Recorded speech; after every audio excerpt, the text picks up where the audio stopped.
আসসালামু আলাইকুম প্রিয় দর্শক। দেশ দেশান্তরের পক্ষ থেকে সবাইকে স্বাগত জানাচ্ছি। আমি ফয়সাল। আজকে আলোচনা করব ভারত থেকে বাংলাদেশের বিদ্যুৎ সরবরাহ নিয়ে। ভারত থেকে অনেক দিন ধরে বাংলাদেশ বিদ্যুৎ সরবরাহ করে আসছে, আমদানি করে আসতেছে। সেটা হলো আদানি পাওয়ার হাউস থেকে। আর সেটা ঝাড়খণ্ডে আদানির যে পাওয়ার হাউসটা আছে সেটা হলো ভারতের একটা রাজ্য যেটার নাম ঝাড়খণ্ড। সেখানে গোড্ডা পাওয়ার প্ল্যান্ট, কয়লা ভিত্তিক একটা পাওয়ার প্ল্যান্ট আছে যেখানে ২টা ইউনিটের মাধ্যমে বিদ্যুৎ সরবরাহ করা হয় বাংলাদেশে।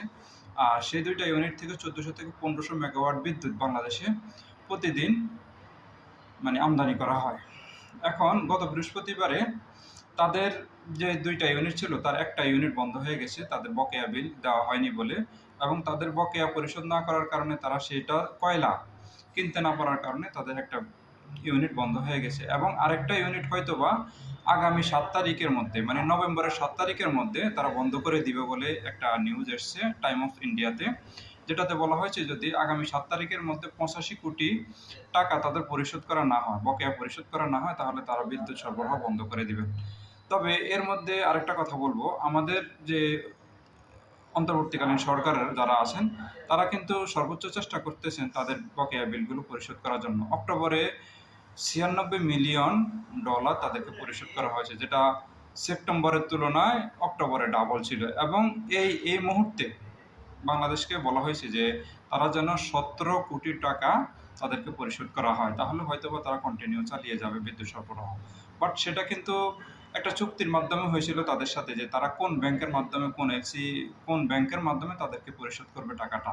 সো বাংলাদেশের সোনালী ব্যাংকের মাধ্যমে যে তাদের টাকাটা পরিশোধ করার কথা ছিল, কিন্তু সোনালী ব্যাংকের তারল্য সংকটের কারণে বাংলাদেশ বলছে যে তাদের টাকাটা কৃষি ব্যাংকের মাধ্যমে দিবে। বাট তারা কিন্তু যে আদানি পাওয়ার হাউস আছে বা তারা বলছে যে তাদের চুক্তির সাথে এটা কিন্তু সামঞ্জস্যপূর্ণ নয় বলে তারা সেই টাকাটা সেভাবে গ্রহণ করতে পারবে না।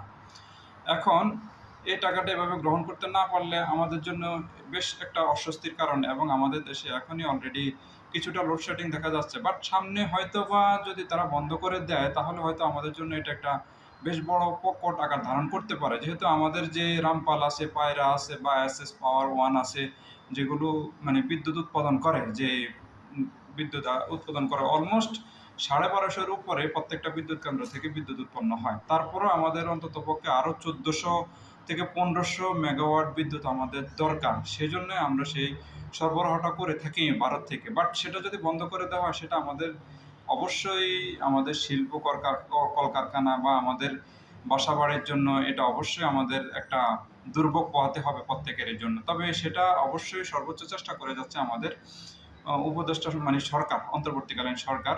সেটা যদি আমাদের সরকার সেভাবে চিন্তা পরিকল্পনা করে থাকে বা যেভাবে করতেছে সেভাবে আগে থেকে আগাম চিন্তা করে যদি পরিকল্পনা করে সেটার একটা সমাধান করতে পারে বা তাদের যদি ঋণটা পরিশোধ করতে পারে তাহলে হয়তোবা আমাদের জন্য এটা এই সমস্যাটা কাটায় উঠতে পারবে। বাট আমরা আরেকটা জিনিস বলতে পারবো, যদি এরকম একটা সমস্যা আসলে আমাদের সামনে আসে, সত্যিকারের অর্থে যদি চলেই আসে, তাহলে আমাদের এটার জন্য প্রতিকার কি করণীয়?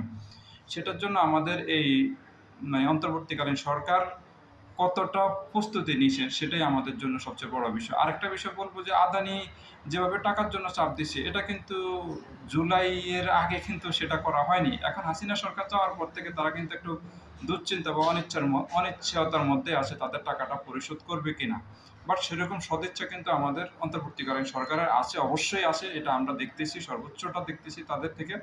তবে আশা করব অবশ্যই এই সমস্যাটা কাটিয়ে উঠতে পারবে। বাট আমাদের দেশের বর্তমান অবস্থা এখন সব দিক থেকে সংকট, অর্থনৈতিক সংকট, ডলারের সংকট, রিজার্ভের সংকট, সব রকম সংকট, অভ্যন্তরীণ কিছু সংকট আছে যেগুলো আমরা প্রায় দেখতেছি। সো সবগুলো সংকট কাটিয়ে উঠে এই সমস্যাটা কাটিয়ে ওঠা আমাদের জন্য হয়তো একটু কঠিন হবে, বাট যদি করতে পারে সেটা আমাদের দেশের জনগণের জন্য মুক্তি হবে। মুক্তি অবশ্যই সেটা আমাদের জন্য অনেক বড় একটা সমস্যা সমাধানের জন্য, আমাদের অর্থনীতির জন্য অবশ্যই বড় একটা অবদান বলবো আমরা অন্তর্বর্তীকালীন সরকারকে। সে আশাই আমরা করতেছি। বাট আরেকটা কথা আমি বলবো, হাসিনা সরকারের সাথে যেমন বিজেপি সরকার, ভারতের সরকারের একটা খুব ঘনিষ্ঠ একটা সম্পর্ক ছিল, আমরা হয়তোবা অনুমান করতে পারি এরকম একটা বিষয় তাদের সাথে হয়তোবা এরকম এটা একটা পরিকল্পনা হইতে পারে বাংলাদেশকে চাপ দেওয়া, অর্থনৈতিকভাবে একটু এলোমেলো করে দেওয়া বা তাদেরকে একটা একটা একটা সমস্যার মধ্যে ফেলে দেওয়াই হলো হয়তোবা তাদের একটা মূল লক্ষ্য। তা না হলে তারা একটা টাইম, একটা ডেট মানে দিয়ে দেয় যে না এই ডেটের মধ্যে টাকা না দিলে তাদেরকে পরিশোধ করা না হলে টাকাটা তাহলে তারা মানে বিদ্যুৎ বিচ্ছিন্ন করে দেবেন, সরবরাহ বিচ্ছিন্ন করে দেবেন। এটা আমরা হয়তো এভাবেও দেখতে পারি, বাট আমাদের জন্য যেহেতু প্রয়োজন, সো আমরা ওইভাবে চিন্তা না করে আমাদের সরবরাহটা যেন কন্টিনিউ করতে পারে সেজন্য আমরা আমাদের বিলটা পরিশোধ করে আমাদের উচিত হবে আমরা কন্টিনিউ তাদের থেকে আমদানি করা। এটাই হলো আমার কথা। বাট এই যে আমরা যে এই বিদ্যুৎটা তাদের থেকে মানে নিচ্ছি সেটা কিন্তু মানে বর্তমানে সারা বিশ্বে যে বিদ্যুতের যেই একটা রেট আছে সেটাও কিন্তু মানে একটা সামঞ্জস্যপূর্ণ নয়, মোটেই না। এরকম একটা কথা কিন্তু আমরা এর আগে অনেকবার শুনেছি। যাই হোক, কিন্তু আমাদের দরকার বলে আমরা নিচ্ছি। তবে আশা করি হয়তোবা এই সমস্যাটা কাটায় উঠতে পারবে আমাদের অন্তর্বর্তীকালীন সরকার। সে প্রত্যাশা রেখে আজকে শেষ করলাম। আল্লাহ হাফেজ, সবাই ভালো থাকবেন।